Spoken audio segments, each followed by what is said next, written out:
ये बिल्कुल मुद्दा ही नहीं है। तमिलनाडु के चुनाव में बार बार हमारे प्रधानमंत्री और हमारे विदेश मंत्री प्रयास कर रहे हैं कि इसको एक मुद्दा बनाएं। ये बिल्कुल मुद्दा ही नहीं है।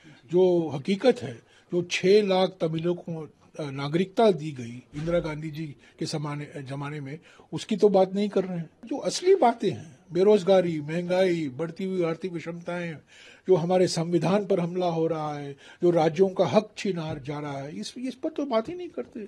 तमिलनाडु में उनको 0-0 मिलने वाला है, कोई सीट मिलने वाली नहीं है। तो मुद्दा उठाते रहते हैं और बड़ा दुर्भाग्यपूर्ण है कि इतना संवेदनशील मामला, इसकी राजनीतिकरण इस तरीके से। ये बिल्कुल मुद्दा ही नहीं है। तमिलनाडु के चुनाव में बार बार हमारे प्रधानमंत्री और हमारे विदेश मंत्री प्रयास कर रहे हैं कि इसको एक मुद्दा बनाएं। ये बिल्कुल मुद्दा ही नहीं है और ये बिल्कुल बेबुनियादी बात कर रहे हैं। जो हकीकत है, जो 6 लाख तमिलों को नागरिकता दी गई इंदिरा गांधी जी के जमाने में, उसकी तो बात नहीं कर रहे हैं। जो इलाका हमें मिला, जहां तेल पाया गया है और जहां तेल और गुंजाइश है कि वो तेल का भंडार है, उसकी तो बात वो नहीं कर रहे हैं। तो ये बिल्कुल बेबुनियादी है ना। जो असली बातें हैं, बेरोजगारी, महंगाई, बढ़ती हुई आर्थिक विषमताएं, जो हमारे संविधान पर हमला हो रहा है, जो राज्यों का हक छीना जा रहा है, इस पर तो बात ही नहीं करते।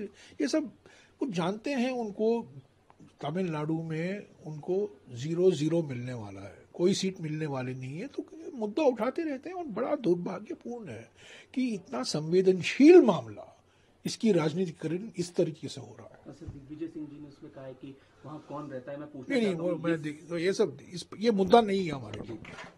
सर, ये सवाल मैं इसलिए पूछ रहा हूँ, वो असम का भी जिक्र नहीं, वो अक्साई चीन का भी वो देखिए, वो आज जो 19 जून 2020 को जो प्रधानमंत्री ने एक पब्लिक मीटिंग में, ऑल पार्टी मीटिंग में कहा कि चीन से कोई आया नहीं है, हमारी सीमा पार नहीं किया उन्होंने और हमारे जमीन पर उन्होंने कब्जा करके नहीं बैठा हुआ है, उसके बारे में क्यों नहीं कहते? उस पर उन्होंने चुप। हमने बार बार सवाल कहा है कि क्यों उन्होंने यह बयान दिया। और जो हमारा नेगोशिएटिंग पोजीशन है, जो हमारी बातचीत जब हम करते हैं, हमारी जो पोजीशन है उसमें कमजोरी आ गई है, क्योंकि प्रधानमंत्री ने चीन को एक क्लीन चिट दे दिया है और अभी गृह मंत्री भी क्लीन चिट देते हैं, उसके बारे में तो वो कुछ कहते नहीं।